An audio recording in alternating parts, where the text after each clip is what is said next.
Hello guys, we are back in new fanfic, and if enjoying this then please share and like. Let's start the fanfic. Fine, fine. Just for an hour. Not for any longer. Yes. I promise. Just an hour. I want to go to the park and see if much has changed. With that, Naruto took off towards the park, not bothering to worry about the looks people were giving him. He got to the park, and start to walk around, enjoying the smell of the forest that came from the back of the park, and the scent of some of the flowers nearby. He saw several kids his age playing over by one of the swing sets. One had some strange tattoos or birthmarks on his face, in the shape of a spiral on each cheek. He looked rather big for his age, not in height, but in the size of his belly. The kid seemed to always have his hands in one of two places. Either in a bag of chips, or in his mouth. What made him look pretty funny to Naruto was the scarf around his neck, that looked like it could be wrapped around the top of the swing set a couple of times. He had brown hair from what Naruto could see, and he couldn't tell the color of his eyes. The next person Naruto saw was a girl, wearing a purple outfit. She had her hair up in a ponytail at the top of her head. Her hair was also blonde, but a paler shade than Naruto's. He had no idea what color to call it, but it reflected the light off of it pretty well. She had some bangs that came down, and just barely covered the right side of her face, and obscuring that eye. Right now, she was barely swinging in one of the swings on the set they were at. She seemed to have a very loud voice too. Naruto could hear her screaming out, "Choji, you shouldn't eat so much. You could make yourself sick again, and I don't feel like taking you to your house or the hospital again. Get Shikamaru to take you this time." Naruto could only guess Choji was the one stuffing his face, and Shikamaru must have been the one laying on the ground, looking at the sky.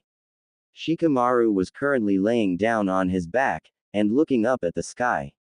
He had black hair, that looked like someone was trying to put into some kind of strange design on top of his head. He had on a white shirt, with a design in the middle of the chest. What it said Naruto had no idea. His pants were a baggy black pants, that just piled around his legs, as he laid down on the ground. If Naruto wasn't able to see his eyes, he would swear that he was asleep. The only thing giving that away was a snort when the blonde-haired girl mentioned him taking Choji to the hospital. Naruto walked past them, and started towards the playground. As he went, he noticed some strange boys sitting under a tree, with sunglasses on, and a jacket with a collar big enough to hide most of his face and body. The boys seemed to be looking at an ant bed that was under the same tree as him. Crap, I forgot to get the sunglasses and things. I will have to try to get them before I head back to the hospital. Naruto continued towards the playgrounds, and noticed some kids a little bigger than him, picking on two girls. One had pink hair, and was wearing an orange shirt, that looked like it buttoned up the middle, and white shorts, that just barely came to her knees. She wasn't much taller than Naruto, and was currently on the ground crying. The other was a dark blue-haired girl, who had on a beige-colored jacket, with a yellow circle, and what looked like a small flame in the middle of it. One thing Naruto noticed right away though, her eyes. Her eyes were almost a solid white, with a little color in them that Naruto couldn't tell what it was. She had on black shorts, that reached just past her knees. She was doing the same as the other girl, on the ground and a little dirty after being pushed there. Naruto had no idea what was going on, but he did know that two girls, his age, were being picked on by a couple of boys older than them. He did the only thing he could think of doing. He ran over and punched the first boy as hard as he could in his left cheek. Before the other boy could do anything, Naruto spun around, and punched him as hard as possible right in the nose, causing a sickening crunch sound to be heard, and blood to come out. He followed it up with a right hook into the boy's left cheek, sending him to the ground with his friend. Both boys, stunned, looked up and saw some blonde-haired boy, that was younger than them, with a clenched fist standing over them. He had a very pissed-off look on his face. "What the hell do you think you are doing, you little brat?" yelled the first boy. The second boy mumbled something, but his hand was covering his mouth and trying to stop his nose from bleeding at the same time. Naruto just stood there, looking down at both of the boys. He would have loved to answer them, but he couldn't right now. So he did his best to give them an answer that he thought was right. He raised his hands up, and brought all of his fingers down, except for his middle fingers on each hand. Real smart Ototo, piss the people off. I have a feeling you are going to be getting into a lot of trouble as you grow up. But at least this time you had good reason to get into a fight. Seeing this, the boy who wasn't bleeding jumped up and went to punch Naruto hard on his left cheek. Naruto ducked the punch, and tackled the boy down, and commenced trading lefts and rights to the boy's face. It wasn't long before there was a crowd of kids watching the fight. Naruto, I think that is enough, get off of the idiot now. Going any further, and you are probably got to seriously hurt him. Naruto, snap out of it, and get off the boy already. Hikari was trying to call out to him for a few seconds, and slowly got through to him. But before Naruto could get himself off, an adult came forward and pulled Naruto off of the kid. The boy had his lips busted open, and several bruises starting to form on his face. It also looked like some time from the start, and now, his nose had also been busted open, and the boy had started to cry for his mommy. Naruto spared a quick glance at his handiwork, and turned to the two girls who were on the ground, and no longer crying. Both just looked at him, surprised someone helped them, let alone a boy that was smaller than the bullies. Naruto, after wiping his hands off on his shirt, extended a hand to both girls, to help them stand back up. Both accepted his hand, and he pulled them off the sandy ground. After standing, both of them dusted themselves off, and looked at their rescuer. Naruto had a few red spots on him, where the one kid, the one who wanted his mommy, had gotten some lucky punches. His knuckles were bleeding a little from meeting the boy's teeth. But other than that, he had no real injuries, unlike his two punching bags. Anyo. I am Hyuga Hinata. Thank you for helping me, was all the dark blue-haired girl said before looking down at the ground. I'm Haruno Sakura. Thanks for helping me too. What's your name? Asked the pink-haired girl. Naruto was about to try to answer, when he heard a very loud female voice yelling at him, "You damn blonde brat, why did you do this to my little angel? Get over here so I can give you a taste of your own medicine." Naruto looked back to the bullies, and noticed a rather large woman, she was really fat, come running towards Naruto with a gleam in her eyes that promised him lots of pain. Naruto bowed quickly to Hinata and Sakura, and gave a quick wave before he decided to hightail it out of there, or else the lady might fall on him. Naruto easily outran the lady, and made it back to the hospital, forgetting once again the need for sunglasses, earplugs, and some clothes scrapes. There was no hope of getting them now. It was almost 8 p.m., according to Hikari, and he needed to get to the hospital before someone came to check on him. He had just walked into his room, when the Hokage walked in. "Ah, Naruto, nice of you to come back. I trust your walk at the park was fun." Naruto noticed the old man surrender a small chuckle, since he obviously knew what had happened. Naruto nodded his head, and quickly wrote out he was sorry for leaving without someone to follow him around. "Ah, don't worry about it too much, Naruto. Go ahead into the shower over there and get cleaned up, you will have a quick dinner, and then it is straight to bed for you. Don't plan on doing anything, cause I will not leave till you are sound asleep."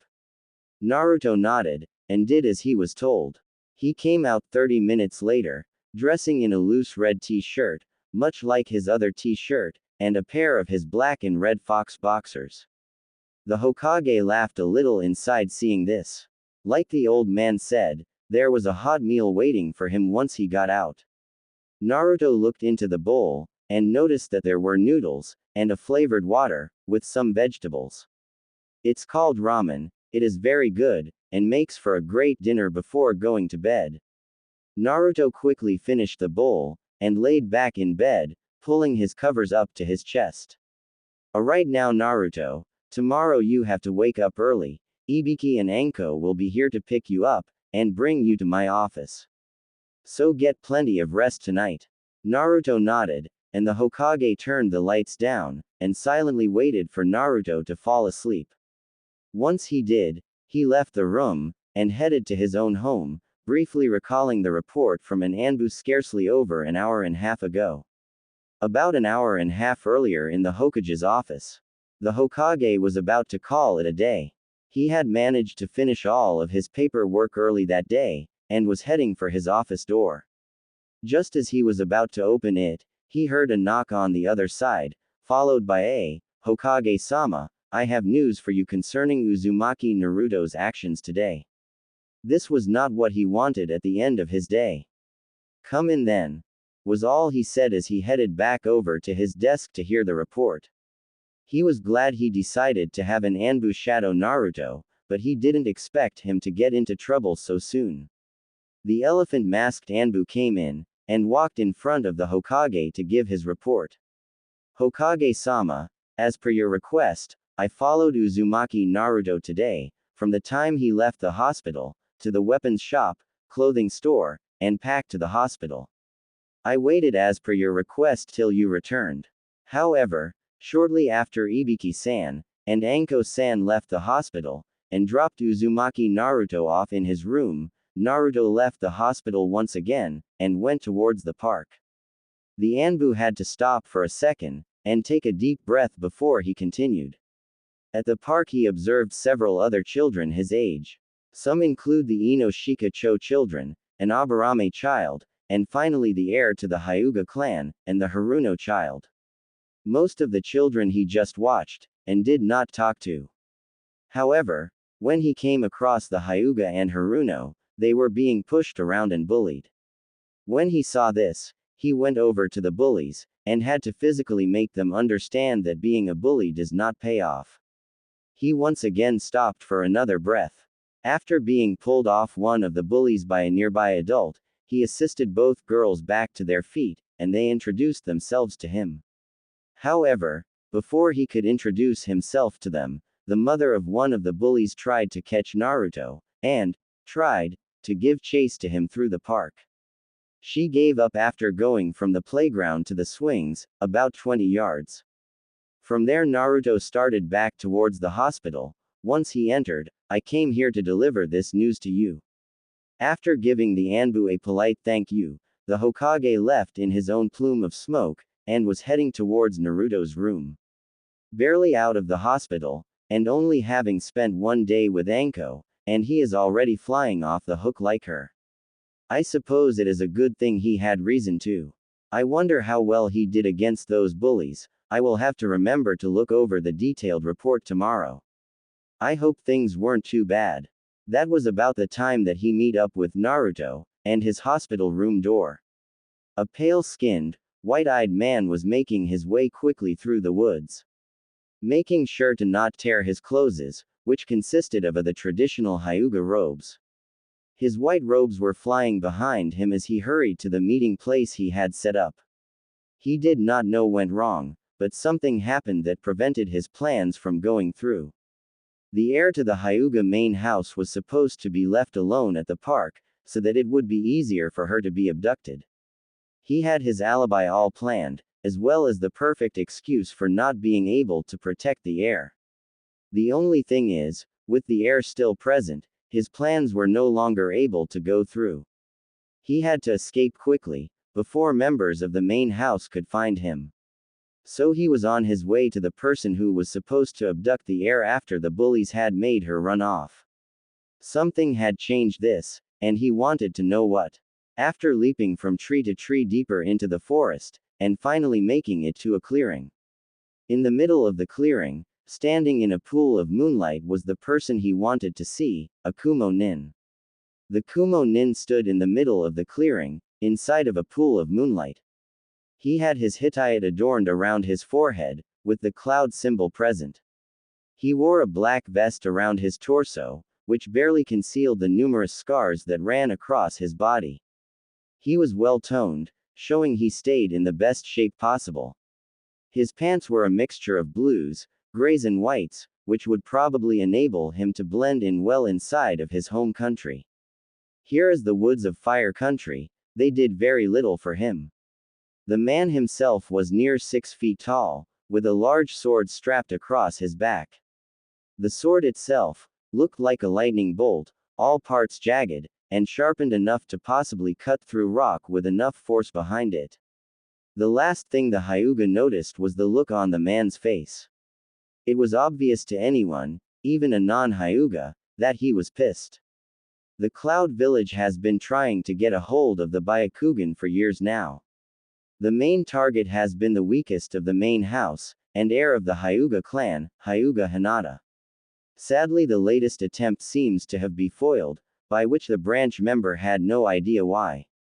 About time you got here, Satoshi. I was beginning to wonder if you forgot our deal. Though I guess you are merely here to save your own life, was the first thing the Kumo Nin said to Hyuga Satoshi as he landed. Satoshi could tell the large man was more than just angry for having failed. Something more must have happened. I am sorry for being late, I had to ensure that none of the main house followed me. If they did, this could be more than a little dangerous for us both. Rest assured, I did not forget our deal. I kept my part of the deal, and made sure the heir was left alone, easy pickings for you or another Cloud Nin could grab here. What went wrong after that I have nothing to do with Hakai-san. Oh, you mean leaving the girl alone in the park, that was leaving her open to be taken. You take me for a fool. Do you know how many families were in that park alone? Not to mention the number of Konoha clans that frequent it. Here, let me help you out. There was the Harunos, Naras, Akamichis, Yamanakas, Abarames, and I'm sure the blasted Inuzukas probably go there as well. Do you know what that means? It makes it nearly impossible to carry out my mission. If I was able to take the girl, I wouldn't be able to get to the border before I was stopped. It's no wonder this fool is part of the branch house, he can't even understand simple things like this. Was all that went through Hakai's mind at that time. This Hyuga was an idiot, he was beginning to wonder why he recruited the fool to help him. It is true that the hatred between the two houses is useful, but there had to have been someone more capable of doing this job than who was currently helping him. I am sorry about that. When I came to the park with here, I did not see those families there, lied the Hyuga. To be honest, he knew other clans went there, but this was the normal park that the heir was taken to. Going anywhere else might have raised more suspicion than needed. He did not like the main house, and would do anything to hurt them. But going too far out of the way would raise questions he did not want to answer to the council for. In fact, the main reason they went to this park were the orders from her father, Hyuga Hiyashi. The park was close to the Hyuga compound, and easy to get to if an alert was called. Not only that, but with the wife of the head, and the mother of the heir close to her due date, Hiyashi wanted his family close by. You take me for a fool, Satoshi. I was at the park nearly 30 minutes before you came. The Naras, Akamichis and Yamanakas were already there. Shortly after you arrived, the other families came in. So, let me ask you a very important question. Why, oh why would so many important families from the Leaf Village bring their children there to play? Here he stopped for a second. Oh wait, could it be because this park is close to the Hyuga compound? You baka, you have any idea how many Hyuga eyes watch this park? I was a fool for ever thinking you could assist me with this plan. Maybe, it is not a coincidence that you watch the weak heir. Perhaps they want a weakling to watch her, in hopes of them being killed. It amazes me how you have lived this long. But your luck has run out today. You failed in your job, and I cannot have any loose ends that know my name and face walking around. Before Satoshi knew what was going on, Hakai had pulled out his massive sword, and swung it down, over his head. In one fluid motion, he brought it down on Satoshi's head, and cut straight down the entire length of the body. All of this was just a flash to Satoshi, like a flash of lightning during a storm. After the flash was over, a trickle of blood came down from the top of his head, slowly forming a line, and staining his white robes. The robes themselves slowly ripped apart, as did Satoshi's entire body. Split straight down the middle with the perfection of an expert swordsman. The two halves of Satoshi fell to the ground with a loud thump. The blood pooling around the halves, as well as the various inner parts of the body. The insides of Satoshi slowly sloshed onto the ground for the animals and insects to feast on. This is what happens to those who fail me. I suppose not all Hyuga members are as great as they are made out to be. With this statement, Hawkeye placed his sword back upon his back, and jumped away into the trees, leaving behind his failure, and dreading having to report this failed mission to the Raikage. Hospital. Next morning, Naruto was in a deep sleep. So deep he wouldn't hear the door open to his room, he probably wouldn't hear another demon attacking the village. Hikari was watching his slumbering form inside of the mindscape world. She felt sorry for him. He was going to be the center of unwanted attention as he grew up, and she could only hope to help him keep it together. But she could only do so much. She couldn't give him the comfort that he probably longed for. She couldn't hold him, or soothe him when he was upset. She was unable to move past the walls of the seal. Even if she could, and did right now, it would probably kill Naruto. Her power would surge through him, and such power could easily kill his young body. That is why she hoped he could find human companionship. A human, or humans that could be there for him, and help him when she could not. From what she could tell, he already had 3 people that looked ready to help him no matter what the case: Morino Ibiki, Mitarashi Anko, and the Sandaime Hokage. Morino Ibiki was a puzzle to her. She could tell he wasn't one to normally show such emotion, but when he was around Naruto, he seemed to open up more. He seemed to want to look after Naruto like an older brother would. He looked ready to do anything he could to protect Naruto, and showed he cared a great deal for him the first time they ever meet. Of course, Naruto does not remember his first meeting with Ibiki too well, since Naruto was unconscious at the time.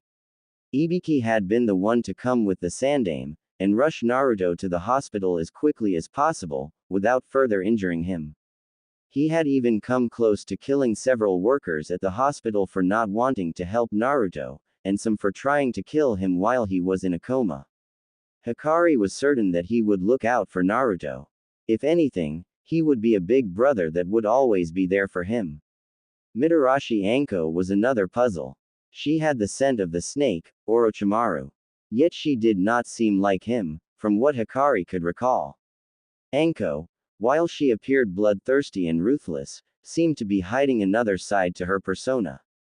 A softer, gentler side, that had not seen the light of day for some years now.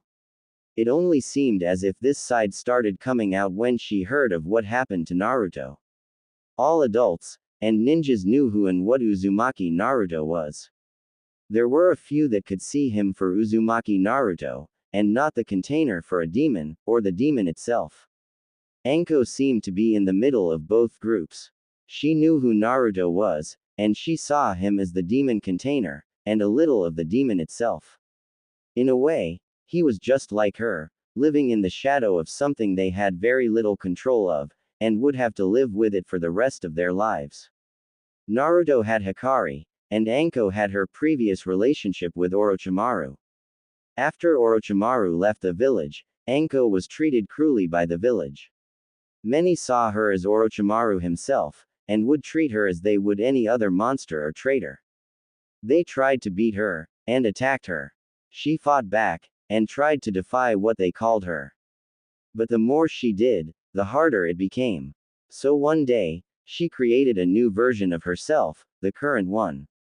She put on a costume of sorts, one that made her ruthless, and bloodthirsty. It made people step out of her way when she came walking through, and made them not want to cross her. She became a very adept ninja. She fought her way up through the ranks, and did not get discouraged when the council and other high-ranking officials tried to stop her from advancing. The first hurdle she had to jump was becoming a Chunin.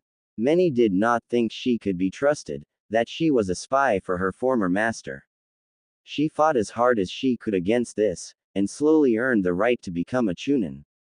From there was another hurdle for her to jump. One that almost seemed impossible to cross, becoming a Jonin. Again, they would not let her, stating she did not have the skills at first. But when she defeated numerous Jonins in single combat, they decided that she just couldn't be trusted. Not only did she know numerous kinjutsus, or forbidden techniques, but she still had the reputation of being close to Orochimaru in the past. This time though, there was nothing she could do that would change the views of those in charge of the promotions. Then came the Sandame. He knew she was not anything like Orochimaru. Maybe she was a little uncontrollable at times, and might cross a few lines in fights, but she was nothing like her former sensei. She tried to change herself, and separate herself from her past. He knew this, and he even went as far to acknowledge her work publicly on several occasions, all in hope of helping her gain promotion to Jonin.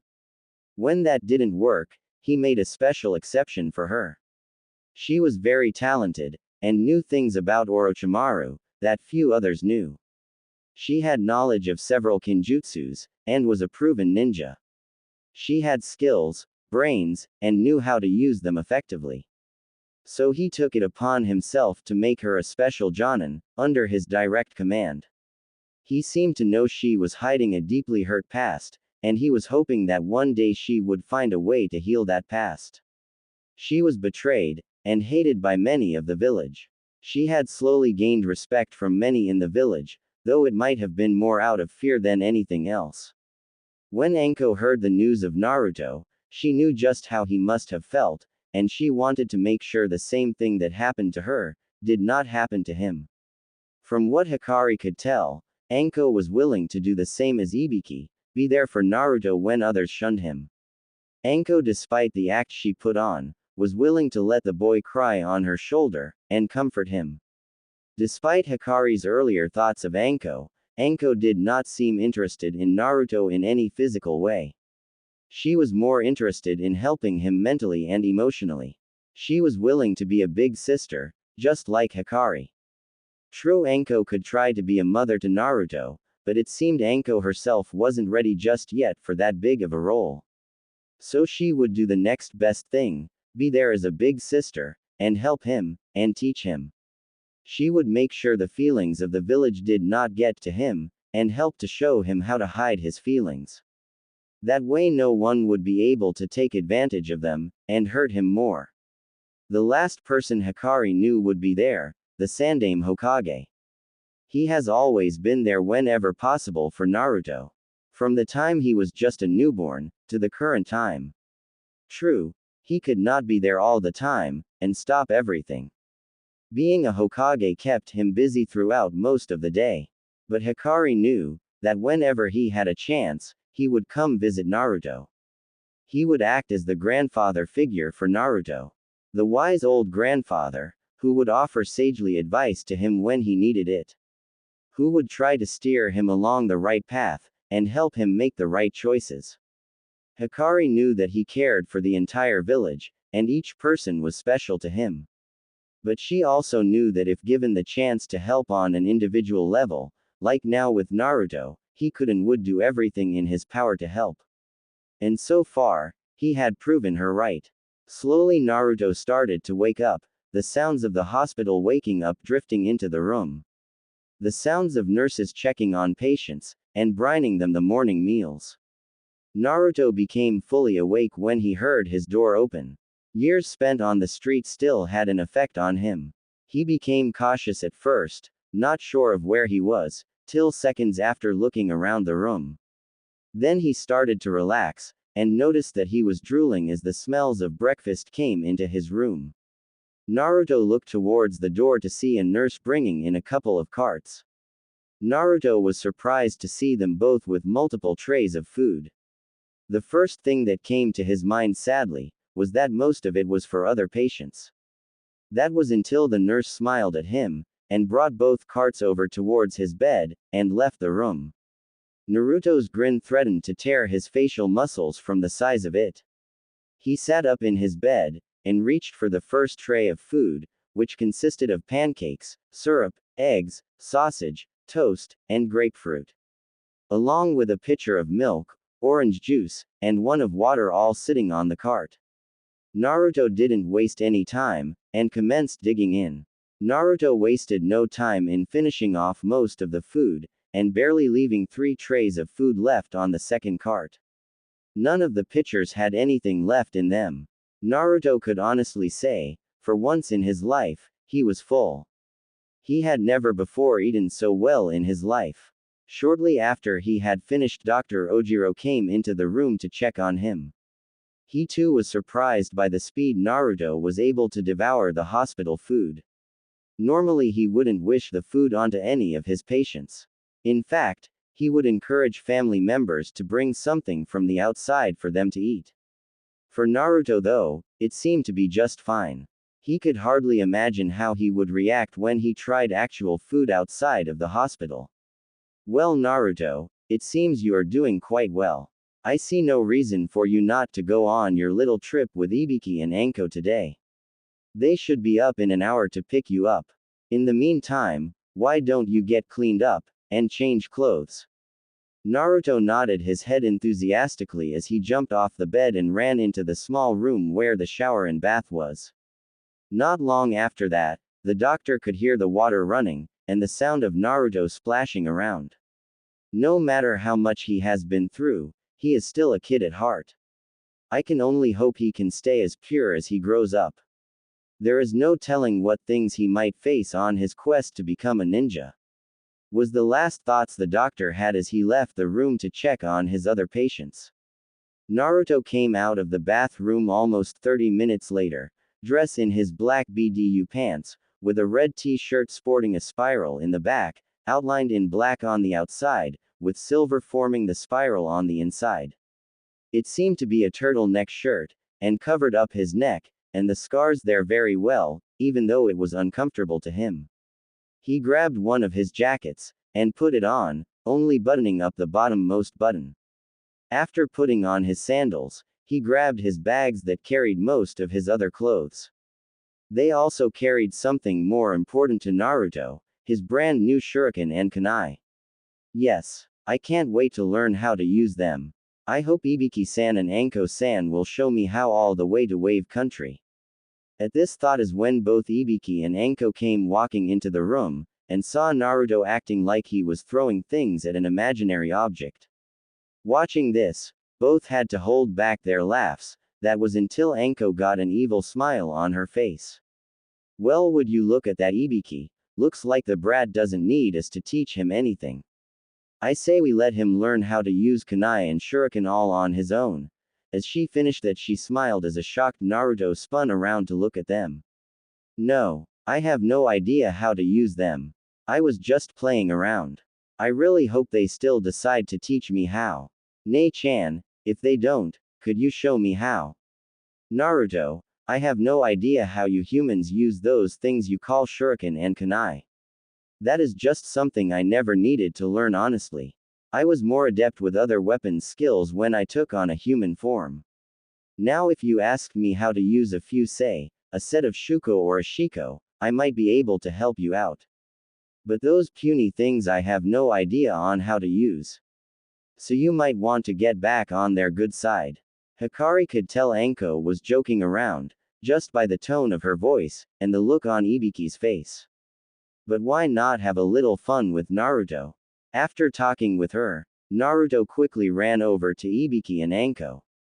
He grabbed Anko's hand and looked up at her with pleading eyes, begging her as best as he could to still teach him. At first Anko was surprised by the look and the contact, but the longer she looked in those big bright blue eyes, she crumbled like an old oak in a typhoon. Her facial features visible softened, and a rare heartfelt smile crept across her face. Okay Naruto, we will still show you how. Just remember, they are not toys, so don't treat them like they are. This all came out of Anko in a tone of voice that Ibiki had never heard her as before. She sounded sad, and reassuring, almost like a mother, or a big sister would do. She wanted to comfort the obviously distressed Naruto. Her words had the intended effect. Hearing her say those words, his face lightened up, and he jumped around the room. He started to do a little victory dance, and was interrupted halfway through it. Hey, Naruto, you don't want to keep the Hokage waiting now, do you? Naruto shook his head violently to indicate no. Well then grab your bags, and let's get going. When we get to his office, Anko's got a nice little surprise for you. Hearing his voice, and seeing that small almost evil smile on his face, almost made Naruto wonder what he had gotten himself into. Shaking it off, he grabbed his bags and followed them out of the room, and out the doors of the hospital. Walking down the street, towards the Hokage Tower, Naruto once again felt the glares of the villagers on him. He looked around, and saw some of the adults looking at him, eyes filled with hate and anger. As he looked around again, he noticed two familiar faces. One face belonged to a boy, that was probably a few years older than Naruto. His face was battered and bruised, almost as if he had met a wall one too many times. His lips were in no better shape, as they were puffed up, and fresh scabs in several spots on them, and his right eye was swollen shut. Naruto knew who the boy was as soon as he saw him. Next to the boy was that fat lady Naruto had seen from yesterday, the mom. Oh boy, this isn't going to be good. Nei-chan, have any idea on how I can get out of this? Nothing I can do yet. I haven't given you any of your kitsune abilities, except for the healing. Just hope Ibiki and Anko are ready to stop her. That's real comforting. That lady looks like a mad bull right now. I know she saw me. Her stupid son pointed at me. Naruto was suddenly snapped out of his thoughts, as a hand grabbed him by the collar of his jacket, and yanked him back away from Ibiki and Anko. Naruto, stunned, but still knew what had happened, opened his mouth and yelled a silent scream, hoping that something would come out. Nothing did. All he heard was a voice that sounded winded from the small exertion put out from grabbing Naruto. So, this is the brat who beat you up, Sai. Well, he doesn't look like much, but I know what he is. I will be sure to make him pay for what he did to you. With that final thought, she raised her free hand to strike Naruto across the head with a piece of firewood she had bought. She swung down, and was about to hit her target, till she suddenly stopped. All sound in the crowded street stopped at the same time. The lady looked down at her throat, and saw a kunai being held too close to her throat. Holding the kunai was the hand of a very pissed off Anko. Looking at her arm, she noticed Ibiki holding her arm, who had a scowl on his face that could wither a plant. He had her arm in just the right position to break it, should she want to try to continue her motion. The lady just gulped at the looks and feelings she was getting from the two Jonin. The other villagers were just as stunned, many staring with their mouths wide open. Finally, Anko broke the silence. Just what the hell do you think you're doing, bitch? You want to try to hurt my Ototo? Well, do you? Let me give you a hint to what your answer should be. This was all Anko hissed right into the lady's ear, as she pressed the kunai into her throat slightly, just enough to draw a little blood. Next to speak was Ibiki from the lady's right-hand side. I would suggest you drop that log, because if you don't, you will never use this arm again. After you drop the log, let Naruto go. Then maybe, I will let you use your arm again in a few weeks. All of this was delivered in a calm, cold tone of voice as Ibiki looked the lady straight in the eyes. His face betrayed no feelings, but his voice promised immense pain if she did not comply with his statement. Trembling, she had no other choice. She slowly dropped the log, and then slowly put Naruto back on the ground, and released his jacket. She felt the pressure on her neck lighten up a little, and the same occurred with her arm. Now, wasn't that easy? I don't know what your problem is, my Naruto, but I suggest you find a more civil way to go about solving it. Finding her voice again, the lady finally spoke up uncertainly. He beat my little angel up yesterday at the park. Look at my poor baby's face. He was laughed at today at the academy when he went in with those bruises. While that little monster doesn't have a scratch on him. He had to have had help to do this to my baby, and I'm going to make each one of them pay for it. Ibiki looked down at Naruto, who was still a little shocked, but shook his head no at the lady's last statement. After that he pointed at himself, and the boy, and acted like he was fighting. Ibiki guessed this was to mean they did fight. Naruto next pointed at a girl walking by, then at the boy again. He made the fighting motion again before pointed back at the girl, then the ground. Ibiki wasn't the best at charades, but he could guess that the boy had done something to some girls, maybe pushed them down on the ground or something. I don't know what happened, but I don't think you are telling us the entire story. We have an appointment with the Hokage, and if you keep us waiting, who knows what he may do to you. If you want to continue this matter, feel free to wait for us outside of the Hokage's office. If not, then drop this right now, and maybe, next time Anko-san won't kill you where you stand. To say the lady was scared did not do her reaction justice. Her face visible paled when she heard the last part, then remembered what the lady had been close to doing minutes ago. She also paled more when she remembered the words Anko spoke to her. Just what the hell do you think you're doing, bitch? You want to try to hurt my Ototo? Was this little brat really her brother? Did she want to push her luck, and get in bigger trouble with the three? For some reason Ibiki was protecting this thing that she only knew as a monster, and the whore Anko, that's what everyone thought she was calling it her little brother. She needed answers, and the only one who could give them to her, with her life and body intact, was the Hokage. I'll go with you to see Hokage-sama, and afterwards, we can fix this little problem of your brat misbehaving. Anko hissed at the lady when she spoke of Naruto that way. She knew that Naruto had to have had a good reason for doing whatever he did. It took all of Ibiki's strength, and Anko's willpower to keep her from filling every cavity of the fat woman with every sharp and pointed object she had on her. Ibiki had to drag Anko the rest of the way to the Hokage's office. Once outside, the secretary let them into the office, and asked the lady to wait outside while they discussed some important matters. Ah, welcome Anko, Ibiki and Naruto. I was wondering what was taking you so long. Anko was the first to speak up. Oh, we just happened to run into a cow with a death wish. But I can handle that after our meeting. This was all she said. Each and every word coded in a fake sweet and innocent voice. Each word dripping with venom and sarcasm. Ibiki had never seen her this upset before, barring any discussion of Orochimaru. Sorry about the delay Hokage-sama, but as Anko said, we were delayed by an incident, that we hoped you could help us settle after this meeting. Very well Ibiki, but let us get underway now. Naruto, I am sure you are wondering why you are here. First thing is, that I have found some people willing to adopt you. What? I can't believe it. Someone wants to finally adopt me. I wonder who they are. Will they be as nice to me as Ibiki-san and Anko-chan?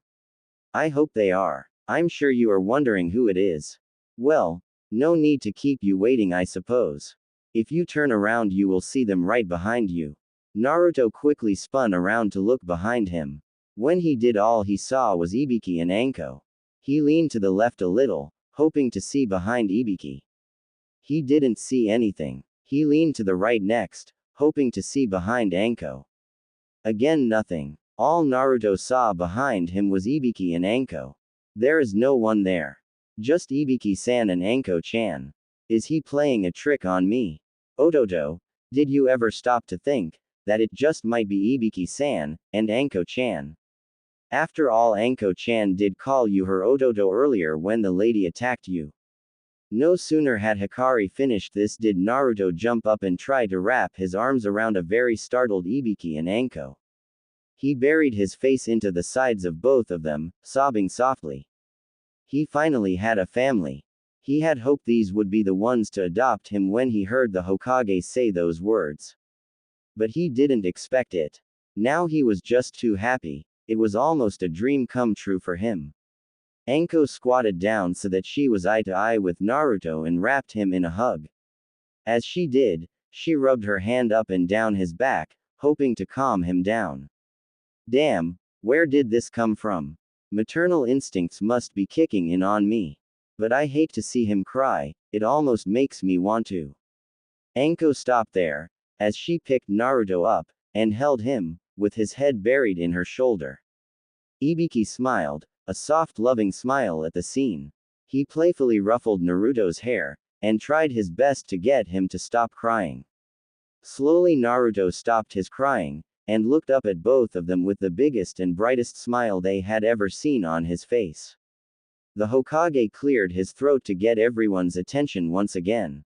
Once all three were looking at him, a bright flash filled the room, blinding Naruto, Ibiki and Anko. As their eyes cleared they heard the small laugh of the Hokage. He stood in front of all three with a camera, and a quickly developing photo.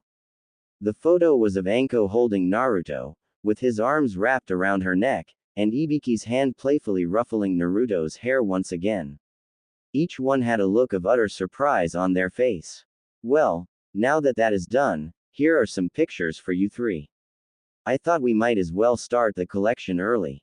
So I snapped a few pictures, most of them are from just now. As for where you will be living, Anko has decided that you will live with her. When she is away on missions, you will be with Ibiki. Should both be away at missions on the same time, then we shall work something out at that time. But family matters aside, you three are to head to Wave Country in search of the lair of a demon lord. Once you get there, Naruto will be the only one able to enter the lair. So Ibiki, Anko, you will have to stand guard away from it, go by what Naruto says. Do not go any further than what he says is safe. If you do, there is no telling what could happen. You are also free to train him however you see fit along the way there and back. This will all be in preparations for him to join the Ninja Academy when he turns the age of 6. All three nodded, and Naruto was bouncing from foot to foot, not being able to contain how happy he was at the sound of that. Oh yes, one last thing, try not to be too hard on Naruto. Just try to start with the basics first, and worry about the advanced things as he gets better. Yes, Hokage-sama, answered Ibiki and Anko in unison. Now, what is this about a problem on the way here? Ibiki spoke up before Anko was able to. Well, there seems to be a lady outside who claims that Naruto beat up her son. The boy he badly bruised, half of his face is swollen as a matter of fact. She thinks there may have been others helping Naruto do this. Ah, yes, I know what she is talking about. She is very much correct. But only in Naruto beating her son up. There was no one else involved, except the other bully, and the two young ladies who were being bullied. Please though, let her in so that I don't need to explain this situation twice. Anko grinned, and walked towards the door. Hey Buffalo Butt, get in here, the Hokage wants to talk about your son's newest look. A few minutes later, the large woman and her son walked into the room.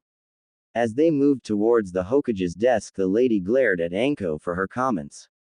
Anko did not flinch, and returned with her own death glare, that made the lady turn away, and her son whimper like a dog. The Hokage winced when he saw the boy's face.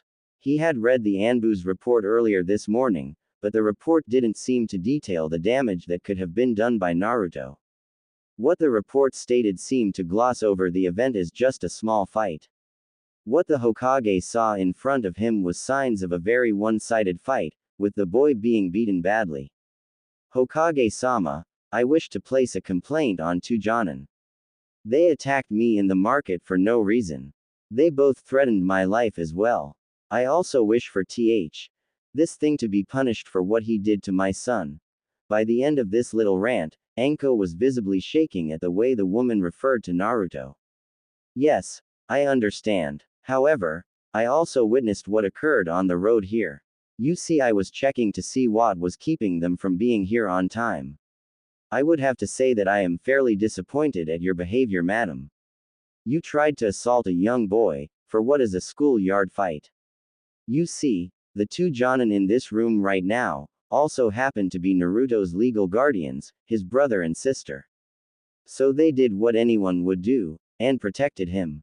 Now I fail to see why a parent should step in when your son was in the wrong from the start. I have an ANBU report here in front of me, that described the situation from yesterday. Here, allow me to read it to you. The lady could not believe what she was hearing. Her angel of a son was pushing around the heir of the Hyuga clan, as well as the only daughter of the Haruno family. There had to be a mistake, her baby had to be the one to come to the rescue, and not the thing in front of her. Hohokage-sama, please excuse me, but I feel that your ANBU must be mistaken. There is no reason why my son would do that. Before she was finished, the Hokage cut her off. Yes, I thought someone might say that. So I contacted the members of the families that were there. They all said the same thing, the Naras, Yamanakas, Akamichis, Harunos, and the Abarames. They all say the same thing. That a blonde boy, matching Naruto's description, came over, punched the boy that was with your son, then turned and did the same to your son.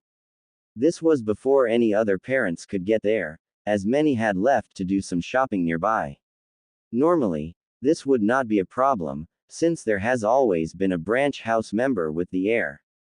Yesterday, that member was missing for still unknown reasons. I think if they were there, your son might be in worse condition, if he was behaving as described by the ANBU present. The lady could do nothing but stand there dumbstruck at this news. How could she contest the same story being told by so many people? Sigh. We need to get home and have a nice little talk about lying to mommy. With that said, she walked out dragging her young son kicking and screaming out of the Hokage's tower. What was going to happen to him, no one knew or cared. Ah, now Ibiki, and Anko. I think it is time you three should be going. Have a safe journey, and hopefully you three will return shortly. Anko, Ibiki, and Naruto all gave a short bow of respect, and started to head out. Oh wait, I forgot the second surprise for you, Naruto. It is the training suit that was bought for you yesterday. I think you should try it on right now, just so we are sure it fits you. The Hokage brought out a large box, and slid it across his desk to Naruto. Naruto went to grab the box, and pull it off the desk, only to have it fall from his hands, and land on the floor with a loud clang.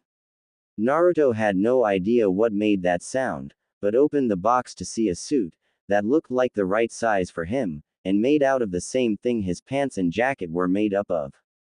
Naruto pulled the suit out, and as he did he had something heavy fall from the suit, and onto his foot. Naruto opened his mouth in a silent scream of pain, and dropped the suit onto his other foot. When he did, he once again felt something heavy land on his foot.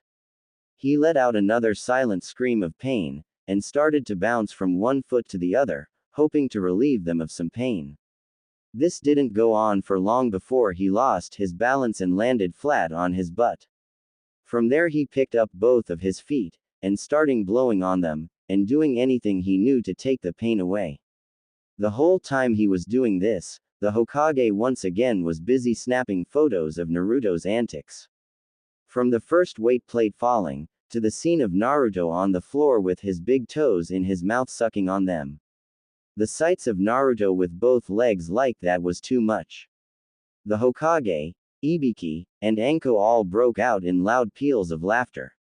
Anko was laughing so hard at the sight, that she was rolling on the floor holding her sides. Even Hikari was having a few laughs at Naruto's expense. What's so funny? I think I broke my toe here. And all of you are just laughing at me. Naruto, ignoring the pain, jumped up, and started to throw a temper tantrum.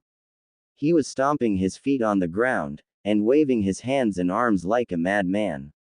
If he was able to, his yells would be echoing off the walls of the office.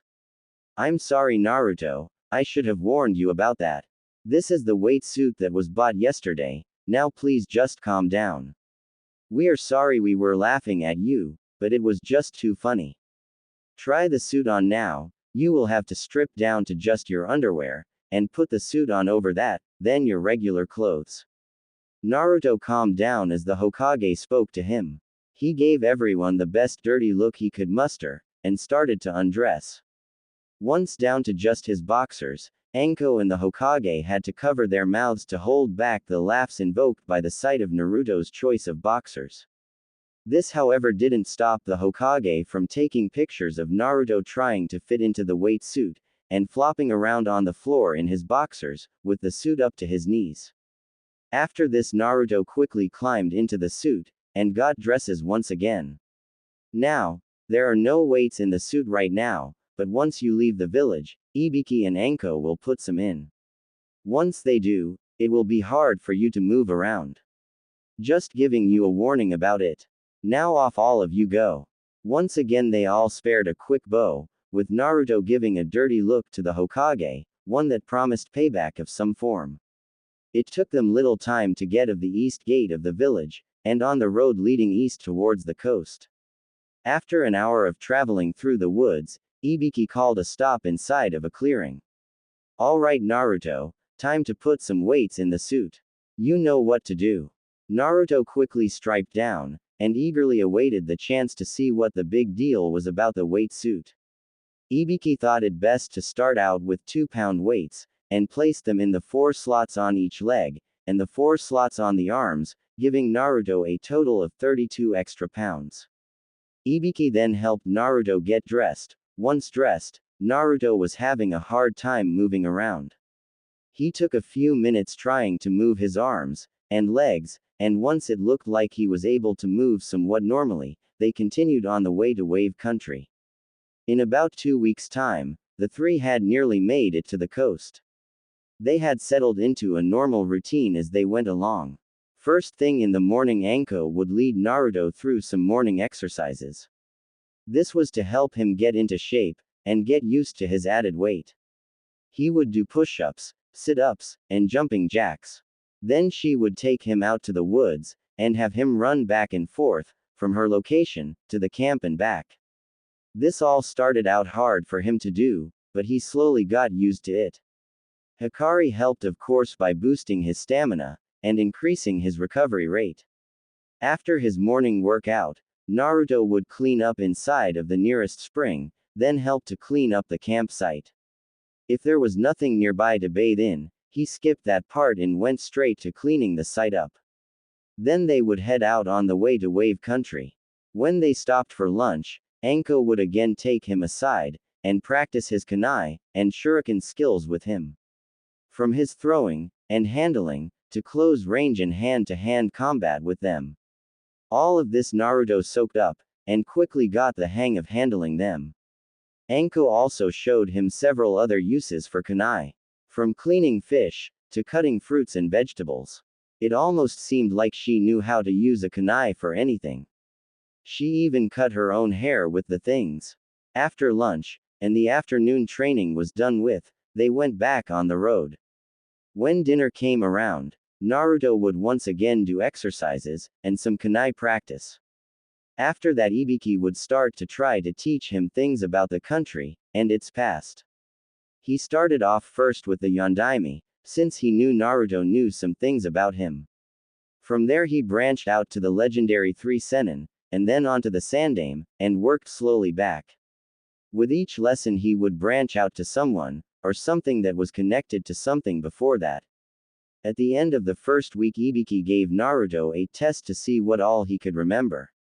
To his and Anko's surprise, he was able to recall almost everything perfectly on the written test.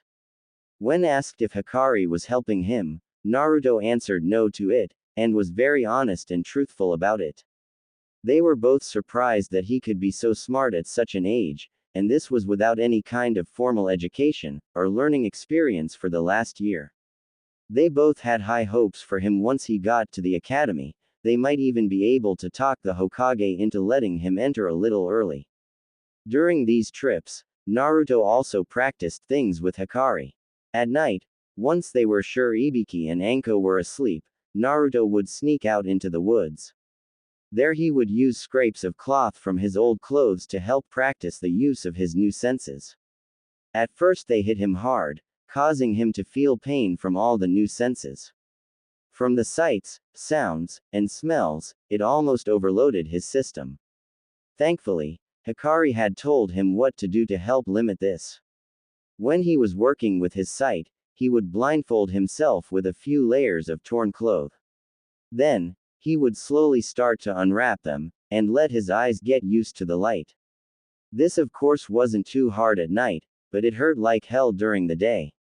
He managed to get the full use of his new eyes halfway through the first week. One of the first things he noticed with his enhanced sight was that he saw things in greater detail. He could see the texture of the tree bark and the veins of the leaves. He also noticed that at night, things were as clear as day to him. All of this was amazing to him. He was enjoying being able to see in such detail. He found that he could focus and zoom in. He was able to see things that were several feet and yards ahead of him perfectly clear. He also found out that he could almost see a greater distance away. How far he was never sure, but he knew with enough focus he could see a long way. He next worked with his hearing. Hikari warned him it would hurt, and it would be overwhelming. So before starting he once again used the torn cloth to put in his ears. Once done, Hikari enhanced his hearing. At once he could hear all kinds of sounds. Sounds that no normal human could hear. From the sound of things crawling and digging in the dirt beneath him, to the sounds of bugs crawling across the trees. He could even hear the snoring of Anko in the camp, and the sound of a river that was nowhere near them. Hikari started to tell him to block things out, to focus on one sound. This helped to filter the other noises out, and slowly from there he got used to it. He let himself become more aware of the things around him. He could hear things right around him. The bugs crawling, squirming, flying around. He could hear the wind blowing through his hair, and the undergrowth. He slowly started to hear the sounds of the campsite better, and the sound of the river. He listened to each sound, and sorted them away. Almost into a mental filing cabinet, for future uses. This way he would remember the sounds for future uses, and be able to identify them. He gradually took the cloth pieces out, and braced himself for the sounds once again. This time it didn't hit him as hard, and he managed to adjust to it quicker. By the time he was done, he noticed it was almost dawn. He quickly hurried back to the campsite, and jumped into his bag. With his hearing, he noticed the same things as with his sight. When he focuses on a sound, he could hear it perfectly, and was able to tell from which direction it was coming from.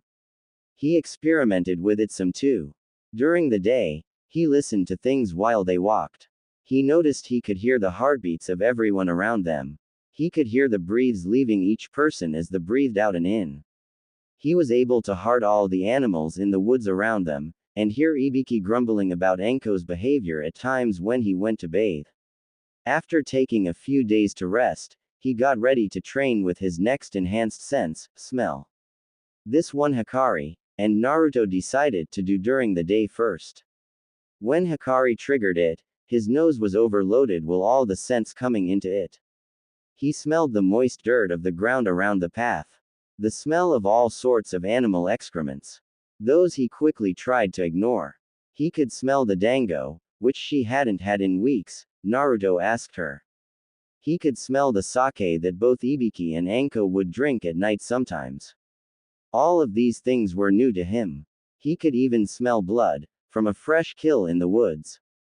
When it came time to kill something for dinner, the smell of blood nearly overwhelmed his new ability. He quickly got it under control, and learned from Hikari that it could become extremely useful as a ninja. The scent of dinner cooking was enough to make him drool, just thinking about how great the food would be. A normal 3 or 4 day trip at ninja speed, which was jumping from tree to tree at high speeds, turned into a 2.5 week trip. This is partly from the stops for 3 meals a day, and the training of Naruto. None of the 3 cared though. They all enjoyed the time together. Naruto got to see sides of Ibiki and Anko that not many people have seen before. He learned that Ibiki was a great cook, able to make anything they found out in the woods a meal worthy of any restaurant in Konoha. Anko was also a different person out here. She was more light-hearted and carefree. She seemed to be an entirely different person from the one he had seen in the city. She was more open with her feelings, and she even told Naruto a little of her past slowly, and told things to him that she never really told to others. Both Ibiki and Anko were also surprised at the changes in themselves and each other. Ibiki had never acted this way before, at least not in front of anyone. The same applied with Anko, she never let anyone see this side of her. She was afraid people would see it as a weakness for her, and try to take advantage of it.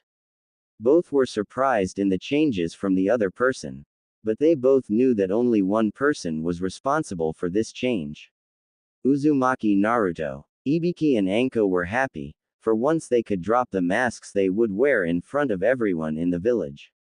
For once they could be themselves, and relax a little.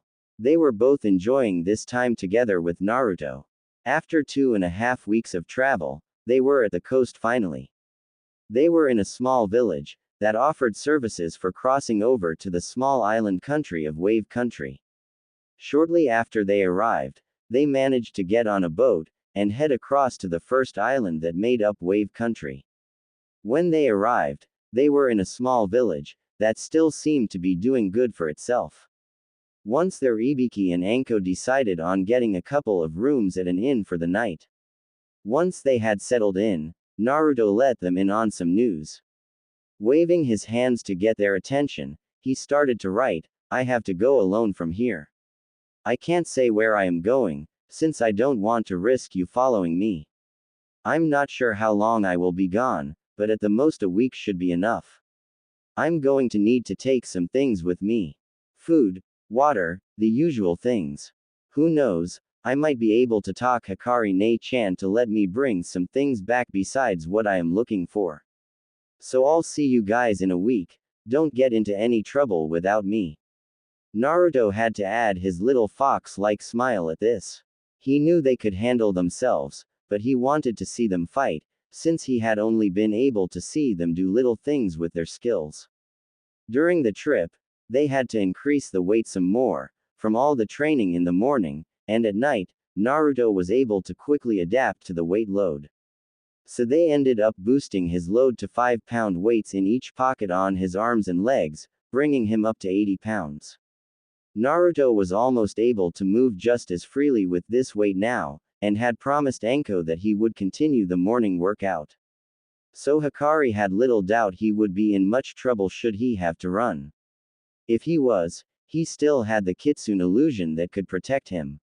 Over the last few weeks, Naruto had also been working on that technique, and was almost able to use it at will 1/4 of the time he wanted to. Other times it would still only work when he was afraid or in danger. After he was given food, water, and some money, he headed out to the forest outside of the village. Once there, he walked for about 30 minutes, before heading back towards the coast. When he got back to the coast, he followed the shoreline north, till he could see a second island. By this time it was nearly night, and Naruto stopped and did his nighttime exercises, and had a cold meal. He continued this path for 2 more days, he even took short runs, Hikari told him to do this, till at last he was at the northernmost point of Wave Country. From there he went into the woods once again, and looked around for, and listened for a waterfall. He looked for almost 2 hours before he finally heard, and smelled the waterfall. Walking towards it, Hikari had some final words of warning. "Ototo, be careful. I have no idea what may have moved into this lair since I last left it. The last time I was here was nearly 100 years ago. In that time, a number of lesser demons could have come, or better yet, another demon lord. So, how is another demon lord moving in supposed to be better? That could cause all sorts of problems for me. They could try to kill me. What am I supposed to do then? Calm down, I was fairly well liked among the other lords, so when they feel my power coming from you, they should not do anything. If they do, then we might have to do something I've wanted to hold off on. Let's just hope no one decided to move in, okay? Don't think of anything else." Naruto couldn't help but to think about what could happen if another lord was in the lair. While walking to the waterfall, he had not noticed anything out of the ordinary. No genjutsu, no strange animals, markings, scents, or anything. What if someone found a way to break through? What if another lord was inside? What would he do? I know you are scared, but trust me. The reason you did not see any genjutsu is because I am with you. With me inside of you, and my power in you, it will not affect you. So don't get too worked up about that. It is nothing to worry about. With those last words, Naruto nodded his head, and walked towards the cliff wall. Once there, he turned towards the waterfall, and walked to it. At first, even with his enhanced vision, he could not see anything. But as he got closer, he could see a cave behind the falls. Finally, he was at the falls, and inched on the small ledge behind it. He was careful to stay right up against the wall, that was until he fell backwards into the cave opening. Damn it. I wish you would have said something, Ne-chan. Naruto pulled himself up, and pulled a lantern out from his pack. Lighting it with a flint rock, just like Ibiki taught him, he walked further into the cave. Naruto had no idea how long he walked, but he noticed that he could no longer smell and hear the waterfall. All he could smell was stale air, and dust. Even the air tasted dusted when he opened his mouth to breathe. After walking for who knows how long, he finally came to a wide chamber. Once there, he followed the instructions given to him. Naruto, first thing you need to do is head to the wall on the right. There should be a groove in the wall there. Get your flint out, and make a spark in the groove, and jump back as fast as you can. Thankfully, the groove is at the same level as your arms stretched out above you all the way. Hurry up, and remember, jump back after you make the spark. Naruto walked to his right, and reached his hands up. Feeling along the wall, and stretching, he found the groove. He reached into his pack, and pulled out his flint. Reaching up again, and remembering the words, he make a quick strike with the flint, and jumped back as fast as he could. The second the spark hit the groove, it came to life. Fire raced along the groove, and throughout the cave. Some of the lines of fire raced across the ceiling, forming intricate designs. Others did the same, racing along the walls, and down halls, going deeper into the cave, all sweeping around, forming designs. Naruto stood there amazed at the sight before him. On the wall was the symbol for light, or Hikari. On the ceiling of the cave, there was the design of a nine-tailed fox outlined in fire. On another wall, that had no fire racing around it, was an ornate tapestry. On the tapestry was a golden nine-tailed fox, standing over a small village. The villagers were gathered around the fox, all looking happy, almost as if they were celebrating something. Each villager had their arms raised into the air, with gifts placed upon them. Ah, I remember that village. I was the protector of them. They were a small village, who only wished to live in peace, and asked for nothing else. They would live off of the land, and what they took from the land, they also gave back. The villagers would pay their respects to each thing. If they killed wild game, they would pray for its soul to travel safely, and thank it for allowing them to kill it. They thanked the clouds when rain came, and watered their crops. They were a very spiritual group of people. I respected them for that. They led a simple life, and were kind to everyone who came to their village. They were the ideal group of humans. If the world was covered in them, there would never had been a need for some of the destruction that was done. They worshipped me, and thanked me. They even gave me gifts, some of which are still here in this cave today. Weapons, robes, fine silks, just about anything, including food. They were some of the only humans I ever walked around in front of while in my human form. But enough about memory lane, we need to find another gift that they gave to me. Aside from all the things a girl could want, or a god being worshipped wanted, they gave me things to keep safe. I would store things for them, things they wished to never be destroyed. One of those would happen to be the scrolls for sign language. They should be along the wall, under the tapestry. Be careful with them though, they are old, and could fall apart if not handled properly. Naruto walked over to the wall, and looked around. He saw shelves there, and large piles of gold and silver. He also saw things he had never seen before, pieces of metal, or so he guessed, that he could not describe. He continued to look around, but still found nothing. Anyo, Ne-chan, I don't see any scrolls. I see gold, silver, some other strange metals. I also see weapons, and armor, as well as clothes. But I do not see any scrolls. Then I am sorry, Ototo. It seems someone must have come and taken the scrolls. I wish they would let me know when they do things like this.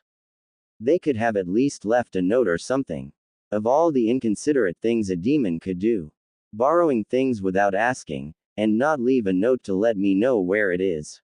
I bet you Ragnarok did this. He always does things like this. I know he must have been the one to do it. Damn dragons, and always wanting to learn things. They will never be happy till they know all there is to know about the world. Oh, I am sorry, Naruto. Even I am prone to temper tantrums. I just get pissed when people take things like this without asking, saying, or leaving a note. Now we have no idea where it might be. Okay, so scratch that plan. We may have to go a while without you being able to talk. You might have to write everything down. Here she could tell Naruto was starting to get upset. I truly am sorry. I wish there was something else I could do for you. I will think about things we could do. But I cannot make any promises for you right now. I wouldn't want to get your hopes up too much. I understand, Ne-chan. I just wish there was something else we could do. I don't want to go through the rest of my life without a voice. I know I am going to get picked on, and who knows what other trouble I might get into. I just want to be able to talk to people. I want to tell Anko, Ne-chan, and Ibiki and Iki. I want to talk to them, and call out to them.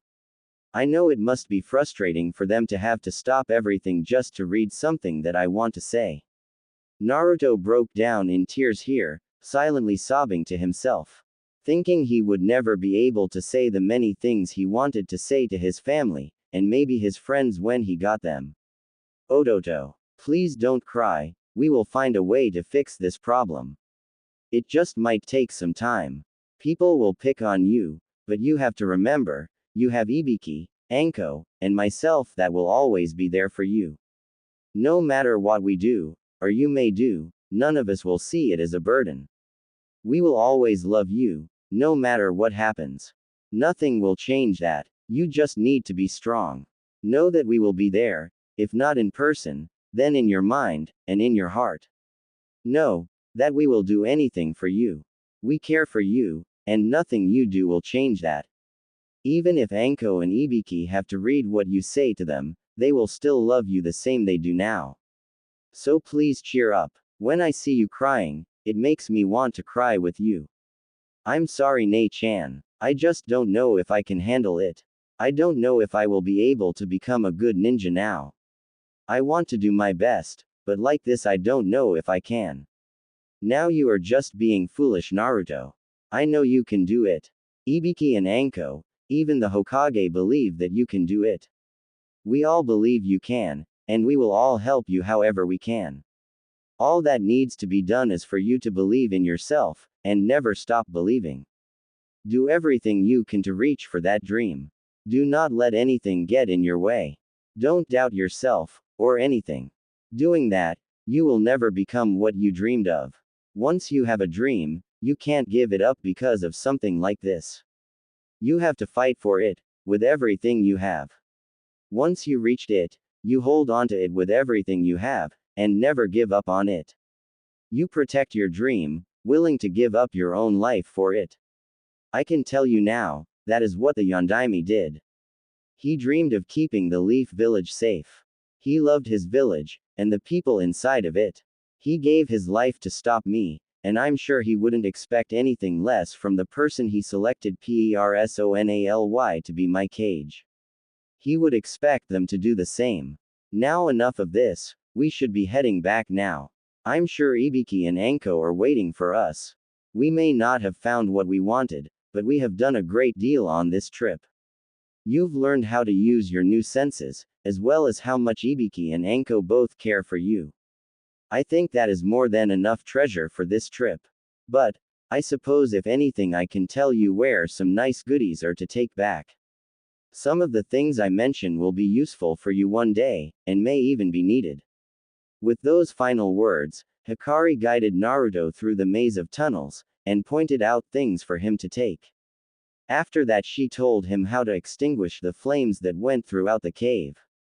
Naruto wasted no time after that in heading back to the small village where he left Ibiki and Anko. 3 days after Naruto left Hikari's lair. Along the way back, Naruto's mood slowly got better.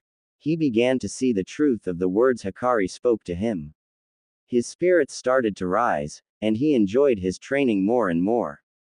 He would run as fast as possible for short distances. This helped to build his endurance and stamina, along with his strength with the weights on him. By now Naruto was completely used to the weights he had on, and had to remember to take them off, instead of being able to tell right away, when he went to take baths in springs and small rivers. He continued the training Anko gave him, and Hikari had him increase it. Instead of just 10 push-ups and sit-ups, she had him doing triple. The same happened with his jumping jacks. Now, all of this might not seem like much to most people, but to a 5-year-old, who was only used to running from angry mobs, this was new to him, and tired him out the first few days he did it. After that he started to get used to the strain that was put on his muscles. He would also talk with Hikari some when he had some downtime, or when training. This was mostly to help him learn to multitask, even though he had no idea what he was doing. Hikari would often just start talking with him about anything, or ask him questions about the things Ibiki had taught him. During the time though, he never got much practice with his shuriken and kunai. He only had a few live ones that he could use to help him hunt and fish. From there he worked on the other skills Anko showed him for a kunai. After the 3 days, Naruto was back at the small coastal village, and dragging himself down the street. He had run for most of the day, and he could feel it now. It was about midday, and he was dead tired.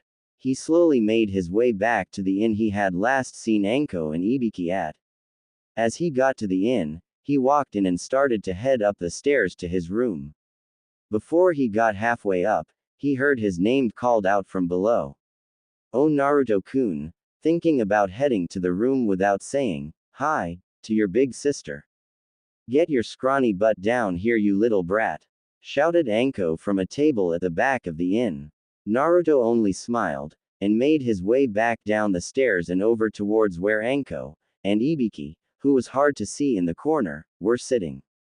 As he walked up he raised a hand and waved hi to both. He had his backpack and his large duffel bag on his shoulders, and was barely able to stand. His legs were killing him from running for so long with all the extra weight. "Looks like you made it back in one piece, shrimp. Want to grab something to eat before heading up to get cleaned? They have some really great dango here, let's get you some and then you can get cleaned up and take a nap." With those words from Anko, Naruto dropped his bags to the floor, and climbed into the chair, while Anko ordered him some food, and a pitcher of water. "We'll save the talking about what you found later, right now just drink some water. You look like you are dead on your feet, kid. After you eat don't worry about cleaning up, cause it looks like you need a soft bed for a while." Naruto nodded his head as he grabbed a glass of water, and sipped it all down as fast as he could. After the first glass, he waved for something to write on, just to tell them a few things. "I have a slave driver in my head. She wanted me to run all the way back once we got within eyesight of the village. So I ran all the way. From the hill about 5 miles away from here to the northeast." Anko laughed at the thought of the Kyuubi pushing him this hard to train. Ibiki just shook his head in disbelief. Naruto quickly finished his small meal, and got up to head to the room. Before he could even think about getting out of the chair, Ibiki had picked him up, and started towards the stairs, and the room. Anko stopped and picked up his bags. When she went to get the duffel bag, she was surprised it nearly weighed as much as Naruto's weight suit. Blasted fox. With this extra weight we are really going to have to increase his next load. Wonder what all she had him pack in here in the first place. This is way too much for just some scrolls and books. Later that night, Naruto finally woke up later on that night, to see Anko sitting next to his bed in a chair, with her head resting on the bed. It's about midnight, and she has been sitting here since they brought you up. I would say try to take a quick bath, and get back to bed. But I don't feel tired anymore. I was hoping to talk with them, and give them those presents you let me take for them. There will be enough time for that in the morning. Right now, you could either take a bath, or go back to sleep. You may feel fine, but you are exhausted, your muscles need time to relax a little more. Remember, you did have a long run, and almost all of it non-stop. So don't argue with me. And whose idea was it to do that? I sure didn't think it up. I could get you to run laps around the village when we get back. That might be even better than what we did today. No, that's okay, I'll just go back to sleep then. You really are mean at times, Nei-chan. Yes, I know, but then again, every little brother thinks that their older sister is mean. I'm sure when Anko and Ibiki find out how much your duffel weighs, they will think the same thing I did. So they will probably increase your training, and your weights too. So I win. After that, Hikari turned around from the front of the cage, and gave the V sign to Naruto behind her back. Grumbling to himself, Naruto laid back down, and fell into a nice warm and deep sleep. Next morning, it was about 9 in the morning before Naruto finally woke up. When he did, the first thing that caught his attention was the smell of eggs and bacon somewhere in the room. Sitting up, and rubbing his eyes to clear the, Naruto looked around the room and saw Ibiki standing at the door with a tray of food. Hey Naruto, Anko, I got breakfast for you too. Since it seems like you wanted to sleep in, thought I would bring it on up. Naruto looked around the room for Anko, and didn't see her. That was when both him and Ibiki looked towards the door leading to the bathroom. They could both hear the humming coming from the bathroom clearly now. Clearing his throat, Ibiki knocked on the door, and stated once again, loudly, Hey Anko. I brought some food up for you and Naruto. I'll just leave yours on the bed, and let Naruto eat his. Thought I'd hurry up if I were you, since Naruto could probably eat a whole buffet by himself. Ibiki gave a wink towards Naruto as he placed the food on Anko's bed, and handed Naruto his. Once you both are done eating, we can talk. Just try not to eat Anko's too, she's been worried about you, and hasn't had much to eat lately.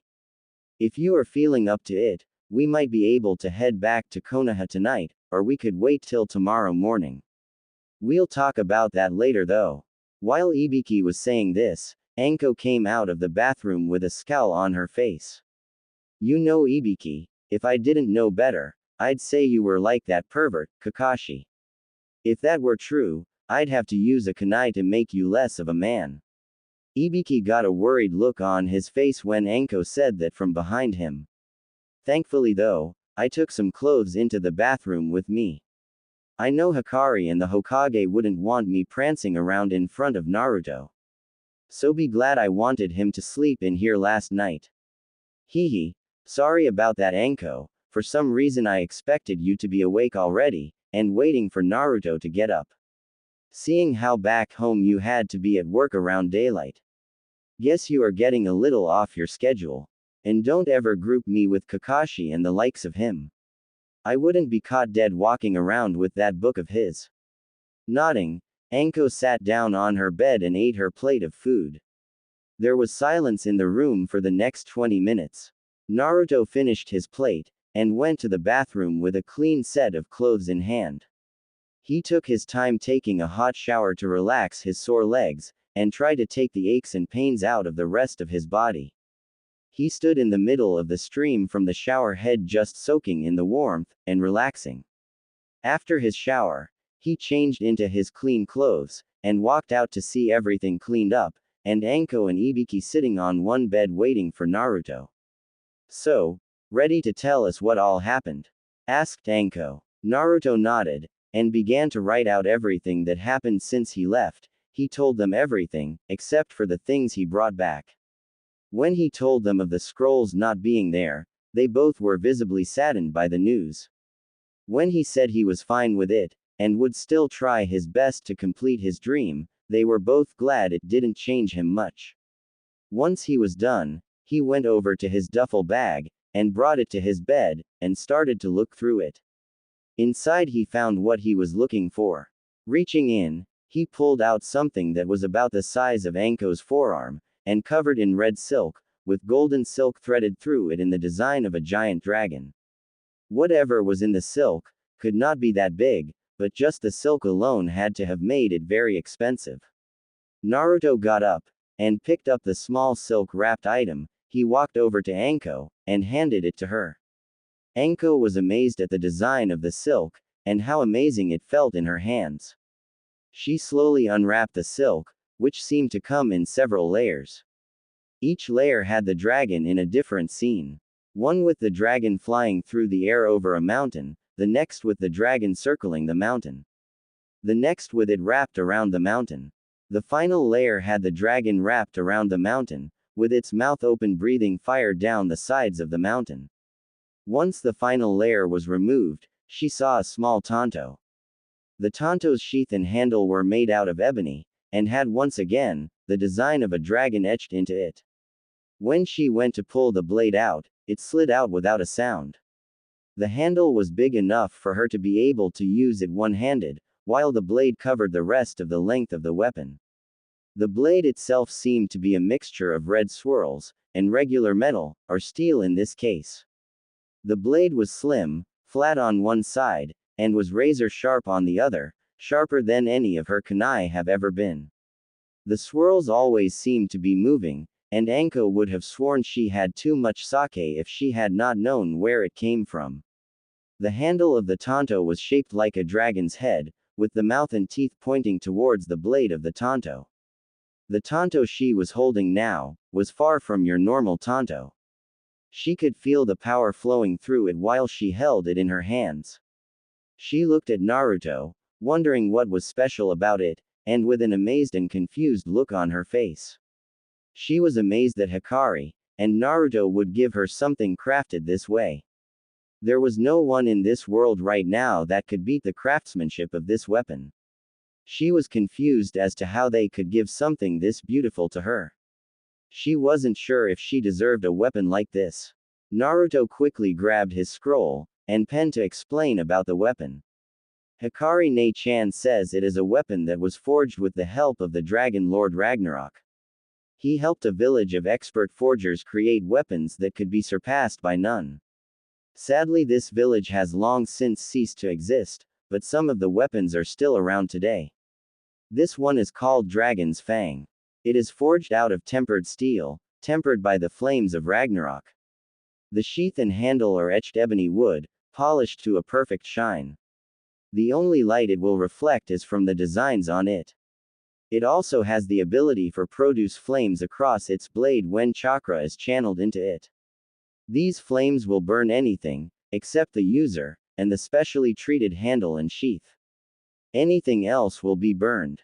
These flames are said to be the power of Ragnarok that he put into the forging process. Also, if you slice your hand with it, and drip your blood on the blade, only you would be able to pull it from its sheath. This was a trait that Ragnarok demanded to be placed on all his weapons. The reason for this was so that only those who were given the weapons freely, and not had them forcefully taken away could use them. Once your blood is on the blade, only you, or someone of your blood could use it. Hikari Ne-chan also says there are special seals carved inside of the sheath that helps in this. She won't explain it, but she believes that once you have placed blood on it, it will stay yours, and no one else would be able to use it. The only way for someone else to use it would be you handing it to them. The special seals in the sheath are designed for this purpose. Hikari Ne-chan and I thought it was a good weapon for you. She thought you might like it, since you prefer using small bladed weapons in combat. She also thought it might be helpful for cooking a certain snake. She cheered and hollered, and cried out for roasted snake when she thought of giving this to you. Mostly because both of you seem to hate Orochimaru so much. Anko was speechless at this. A weapon that a demon lord helped to forge, from a long-dead civilization, was given to her by another demon lord, who shared the same taste in enemies as herself. Anko was really starting to like the way Hikari thought. Naruto, no, Ototo, I don't know what to say. Thank you just doesn't seem to be enough. But I will always take care of this, and will remember both you and Hikari for this. Thank you both. As she was finishing, she got up off the bed and gave Naruto a big hug, thanking him once again for the present. Once Anko released him, went back to his paper and started writing. I'm sorry Aniki, I couldn't think of anything I saw there that you would like. Hikari Ne-chan was the same way. Maybe another time I will be able to find you something if we ever come back. I brought back some things that Hikari Ne-chan wanted me to use when I got older. As well as something to replace the bulky weight suit. It is a small set of ankle weights, and wrist weights. They have a special seal of some kind on them, that increase the weight in them, but only Hikari can activate them. Something about demon training techniques, with only demons able to activate them. The seal can only be seen by demons too, so there doesn't seem to be a way to copy them. When he finished, he raised his pants leg, and showed them the ankle weights he now had on. They didn't look special, they actually just looked like any other run-of-the-mill weights you could get. They next looked at his wrists, and the weights there.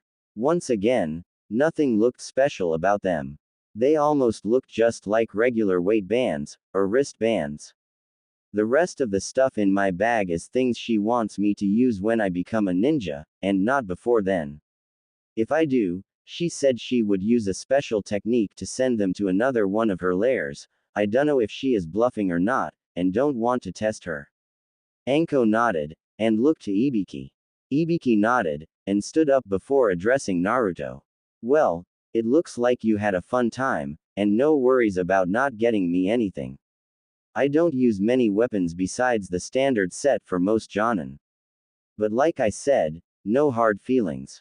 I think, since you seem to be pretty well rested, and Anko agrees, we should head on back to the village.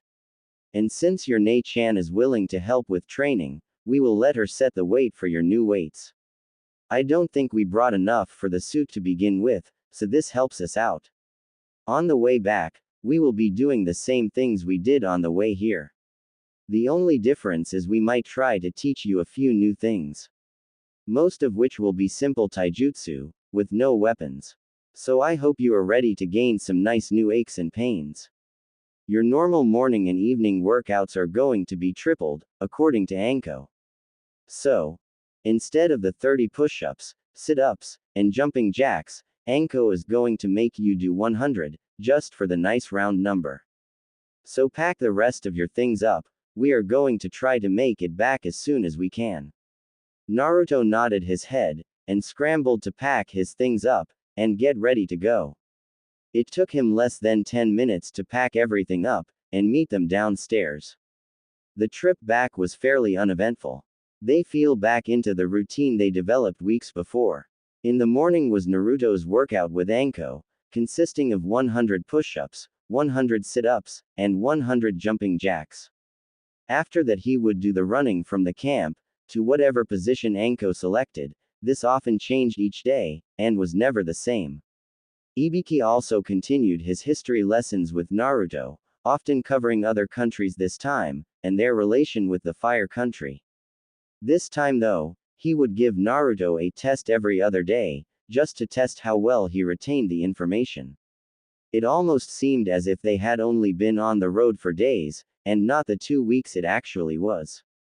Everyone keeping busy must have had something to do with it. Enjoying each other's company was also a big help for everyone involved too. Along the way, Anko was joking around more, and playing little jokes on Naruto. She also told him some about the other Jonins, and some of the Chunins of the Konoha. She also told him about several of the jokes she had played on them herself. But when she did, she made sure Naruto knew not to tell anyone else. If he did, she would shave his head bald. Naruto also learned simple taijutsu skills from Ibiki and Anko during the lunch breaks. This took the place of his weapons training every other day. They both planned on teaching him more, but that would have to wait till he was a little older, and able to use his chakra better. Once they arrive at the gates of Konoha, Naruto was happy to be back home. He knew not many liked him in the village, but he still had Anko and Ibiki with him. He was mostly happy to be home, and able to get live weapons. Ones that are not as blunt as his current ones. Anko had drilled into him the proper uses of his weapons, and he had become pretty good with them for a child. So they both promised to get him new ones.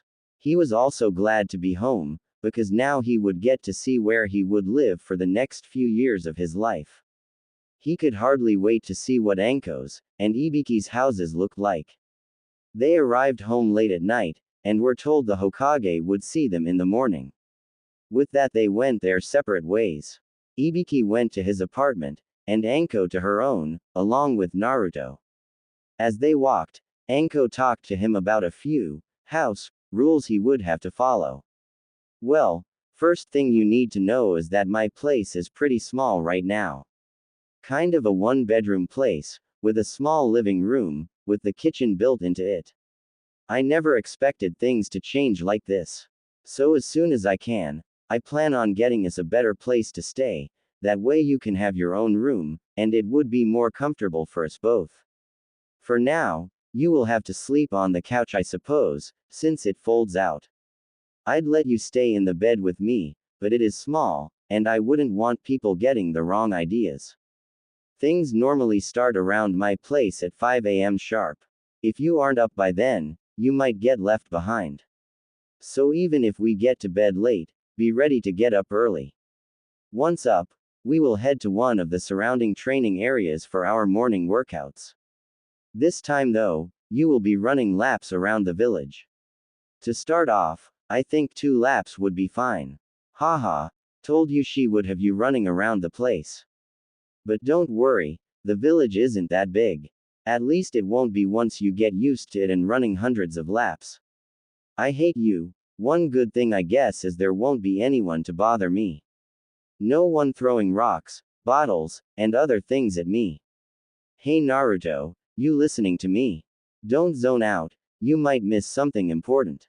Now, don't worry about answering the phone or anything, I have an answering machine for that when I'm not home. Don't answer the door if I'm not home either. You never know who it could be, and seeing how both of us have a few people who hate our guts, it wouldn't do to have them catching you by surprise like that. So only answer it as I am home, that way I can take care of things if needed. No digging through my clothes either. Not going to have you turn into a pervert like most of the guys in this village. If you do, you better hope that Hikari can regenerate lost body parts. I will hurt you so much you would wish you were dead. So, do not become a pervert. She would have to get in line. You turn perverted, I would make you pay myself. And I can do it quicker than her, since I live in your body. Naruto gulped at the dual warning from his 2 big sisters. Dinner might be takeout most of the time. I have no idea on how to cook, so we might just hit up the local dango places most of the time. Don't touch my sake in the fridge, or any other drinks in there. You will only drink water, juice, and or milk. Most of the time though, I wouldn't touch the milk. I have a habit of letting it expire on me. What else? Oh yeah, you will help clean up the place. Don't worry about my room, I will handle it, unless I tell you to. The washing machine and stuff for laundry is just outside my apartment. Hopefully when we get the new place we will have our own, I hate having to wait to wash clothes. No loud noises late at night. I don't care what time you go to bed, just wake up when I say, and we will be fine. If you have friends over, just try to keep it down when you are playing around, k? I think that is about it for now. Oh, here's my place. Anko led Naruto up 2 flights of stairs, and up to the 3rd floor. She walked to the apartment numbered 359, and was about to unlock the door till she saw a piece of paper hanging on the door. Wonder if I forgot to pay the water bill again. Dear Anko, I have taken the liberty of finding that new place you were looking for, and moved most of your things there. I have also furnished it, and had some things for Naruto delivered. Your new place is on the outskirts of the village, near the training ground located by the memorial stone. It used to belong to a close friend of mine, and I think he would insist on you two living there. It shouldn't be too hard to find. Just head east into the woods around the memorial stone, and you should find it. The place is very isolated, and not many have been there in the last few years. The only ones who go by there anymore are the ones who I pay to clean the place up every so often. Privacy should not be a problem, and it has a dojo for you to train it. Also, Anko, just don't throw any of your wild parties there. I know how you love them. The refrigerator and cabinets are all stocked, so there should be no need for shopping. I hope you enjoy the place. Take care, and enjoy. Sarutobi, Sandaime Hokage. Looks like we got evicted while we were gone. Come on, the Hokage set up a new place for us, try to keep up with me. Naruto nodded, and they both took off. Naruto trailing Anko, even though she was hardly going that fast. Both knew he would get faster, till then she wanted to stay close by him, since she knew some people might try to attack him again. They ran for about 30 minutes at Naruto's top speed, and finally came to the forest surrounding the memorial stone. Anko quickly headed east into the woods, and they kept going for another 45 minutes before they reached a small path leading to a two-story house. Naruto couldn't tell much about the house right now, since there was very little light. From what he could tell, the house looked to be bigger than the apartment complex Anko used to live in. Walking towards the front of the house, there was a covered walkway that went about 20 feet in front of the house.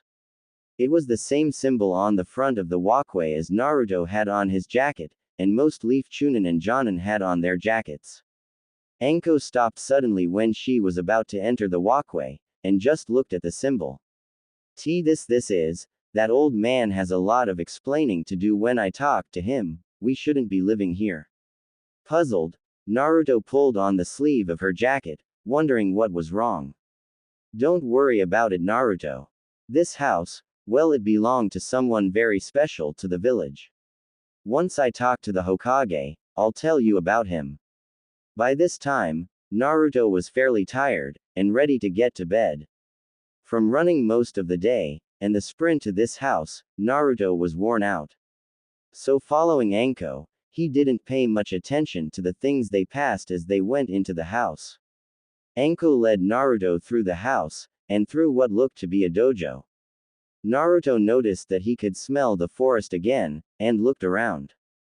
They were walking under a walkway that opened up to his left, into a clearing in the middle of the house, that also looked like it could be used for training. In the middle of the clearing, though, was a small river that looked to run across the entire clearing, and through the house itself. Naruto's thoughts were confirmed when he looked to the other side of the clearing, and saw that the river did indeed go under the house. The house seemed to rise up, on wooden legs, allowing room for the water to flow beneath it. Anko stopped Naruto before they got to that part on the side of the house they were on. Damn it, it has been a while since I've been here, kind of lost here, so give me a minute to get my bearings again. Ah, don't tell me the great Anko is lost. Haha, who would have thought it? Anko looked up surprised to hear this voice. Ibiki, what the hell are you doing here? Don't tell me the old man moved you here too. Yeah, left a note saying he thought it would be best if we stayed in the same place. I have to admit though, I was surprised he moved us here. So many memories, both good and bad. Can't say I am comfortable living here myself, but you have to admit, it seems right. I think he would have wanted Naruto to live here, just like he wanted those bastards in the village to see him as a. Yeah, I know, Ibiki. It's just, I don't think we should be living here. It doesn't feel right to me. But I agree. I think he would have wanted Naruto to live here. But there has to be something else to this. Naruto looks like he is dead on his feet. Sure, your room is on the second floor, near the front of the house. Naruto's is right next to yours, and mine is right next to his. So there won't be problems with any of us getting lost. I was just looking around again, and getting to know the place again. So just follow me, and I will take you to your rooms. Anko and Naruto followed Ibiki back towards the front of the house. As they got there, they turned left on the walkway they were on currently, and made another left to head up some stairs. Once on the stairs, Ibiki pointed to a room behind them that would be Anko's. That's your room, it has its own private bath and shower. Also has a hot tub, same with all the rooms we are using, since they were the master bedrooms. All your things have been moved in, but nothing has been unpacked. Naruto's and my rooms are just down the hall. So follow me, Naruto, and I will show you to your room, and you can get some sleep. Anko went into her room, and started unpacking while Naruto was taken to his new room. Naruto walked in, and the first thing he noticed was how big the room was. The room looked almost as big as the Hokage's office, with 2 doors on the right side of the room. One looked to be a glass door, that probably led to the bathroom. The other was more than likely a closet. On the right side of the room was what looked like a monster of a bed.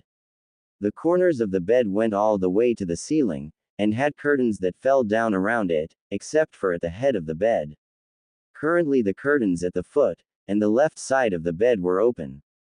Naruto didn't pay much attention to anything else, and slowly walked towards his new bed, and dropped his packs, and stripped down along the way. By the time he got to the bed, he had left a trail of clothes, and gear from the door to the foot of the bed.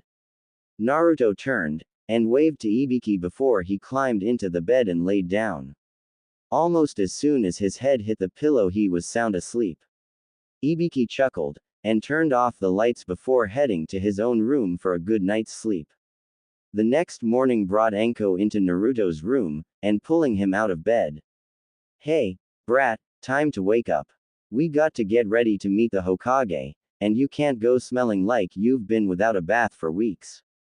So hurry up and get cleaned up. We have to be there around 7, it's almost 6 now, so we don't have much time. Naruto got up off the floor rubbing his eyes, and looking around. He didn't know where he was at first, till he saw Anko standing in front of him. Come on, we don't have all day. Hurry up and get a shower or something. Naruto got up on unsteady legs and nodded before getting a change of clothes, and heading to the shower. When he walked in he noticed the bathroom walls were covered in bamboo stalks, and on the left side of the room in the corner was going 3 or 4 feet away from the main wall, and a shower head behind it. In the center of the room was a normal bathtub, set into the floor, large enough for Naruto to be able to lay down in it, even if he was as tall as Ibiki. On the right side of the room was a large tub, with watering already in it. There seemed to be steam always coming out of it, and making the room very warm. Naruto walked over to the shower, and quickly washed up. He took some extra time to try to rinse all of the dirt and grime out of his hair. After this he stepped out and changed into his clothes before heading out of the bathroom, and back into the main bedroom. Anko was waiting for him once he stepped out. Come on, we have to hurry up, and don't think I forgot about our training. We will get that done after we meet with the Hokage. That is unless he doesn't have a mission for me. Naruto nodded, and followed her out, and to the front of the house where Ibiki was waiting for them. Once they were together, they all took off at Naruto's top speed towards the Hokage tower. They arrived surprisingly, on time to meet with the Hokage. Once there, they were ushered into the office by the secretary, and told the Hokage would be with them shortly. While waiting they talked about a few things, most of it was about Naruto's training, and other things included their duties now that they were back. They also talked about what to do when both would be away on missions. They could never come up with much, except to let him stay home alone, or see if one of the clans would look after him. Both of which did not appeal to them too much. While talking, they failed to notice the Hokage walk in from the same door they came through. He listened to the debate going on for some time before he decided to finally speak up. Well, I think there are a few other options that could be considered. Hearing his voice, Ibiki and Anko jumped to their feet in attention, and said, "Good morning Hokage-sama," and followed it with a quick bow, which was imitated by Naruto. "Oh, enough of that, how many times do I have to tell you two not to be so formal with me? Now, have a seat and I will explain the other options I was speaking of." He paused, giving them a chance to return to their seats. "The first one is he could stay at your current residence, and I could have an ANBU keep watch. Believe it or not, there are some that wouldn't mind looking out for him." Ibiki and Anko nodded, remembering the ones who helped watch Naruto in the hospital, and rescue Naruto on that night. "The next is a little more troublesome, to quote the Naras. It would be for him to accompany you on missions. But of course not all missions, most would be missions where you are to spy or just gather information. He could easily play the role of a younger brother for both of you, but it would be more effective with Anko, I believe. Though this is up to you two alone, I cannot make that choice for you. If none of those look favorable, then there is the options you two discussed. I'm sure he would be fine home alone, he is more mature than any other child his age should be. The only thing we would have to watch out for is him cooking for himself. Even then I would likely have a guard or two at the house. The next is him staying with another clan while you are gone. As you both are aware, there are a number of clans with children of his age. He made a good impression on many of them before he left, except for the Hyugas of course. But then again they are fairly hard to impress. Many wouldn't mind him though. But for his own safety, he would still have a guard shadowing him.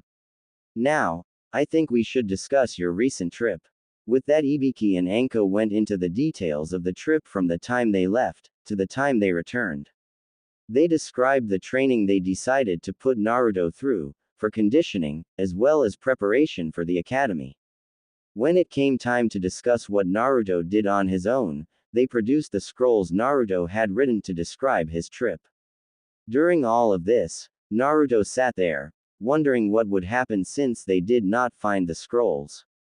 As he sat there, he would occasionally answer the Hokage's yes, or no, questions with a nod or shake of his head. After the debriefing was done, the Hokage looked up at all three present. "Well, it seems that the you three had a nice little trip. It is a shame we could not find those scrolls for you, Naruto, and I am sorry. But you seem to have adjusted to the news fairly well. I know it is going to be hard to you, and stressful, but I believe you could do anything right now if you put your mind and will into it. Do not give up hope though, we are still searching for the one who might be able to help you out. She is extremely hard to find, more so since she has a gambling debt the size of Konoha. But we are looking for her, until then we will have to make do. Now, it seems you are a quick learner, Naruto. I think it might be best to start you in the academy soon. There are other children your age already in, some from the clans we were discussing earlier. This would be perfect time for you to meet others your age, and make some friends. One thing that you must watch out for though, is telling others where you live. There are some in the village who may not take too kindly to the news of where I have moved you. I'm sure Anko and Ibiki recognized the place last night. The place you are now living in, Naruto, is the former house of one of the greatest shinobi to ever grace this village. He is also the one known as the Yellow Flash of Konoha, and who sealed the Kyuubi in you. You are now in the home of the Yondaime Hokage. Many villagers will not like you living there because of that. They are fools, and I moved you there because I believe he would have wanted it that way. So be careful of who you tell this information to. Also, do not speak of the Kyuubi to anyone. No one your age knows the Kyuubi was sealed inside of you. They are all told that the Yondaime managed to destroy the demon. This was so that you could have a chance of growing up without the other children fearing you. They may still show you some hatred though, all because of the way their parents behave. But do not let that discourage you. Now aside from that, I think you have some things you need to get done, Naruto. Ibiki, Anko, take the off until Monday. Once you have settled in, you will begin your regular duties again. Naruto, You will be start the academy on Monday. You seem to already be ahead of some with the lessons Ibiki has given you. Your teacher, who will be Yumino Aruka, will know of your special situation. On all your papers, Ibiki and Anko will be listed as your guardians. I hope you enjoy the academy, and make several friends. Don't get into too much trouble though. With that Anko, Ibiki and Naruto all stood up and bowed, before leaving out the door. Once out, Anko turned to Naruto and smiled down at him.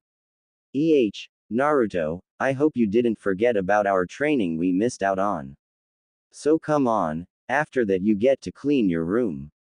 Depending on what the old man got ya, we might do some more shopping. You could use a little variety in your clothes.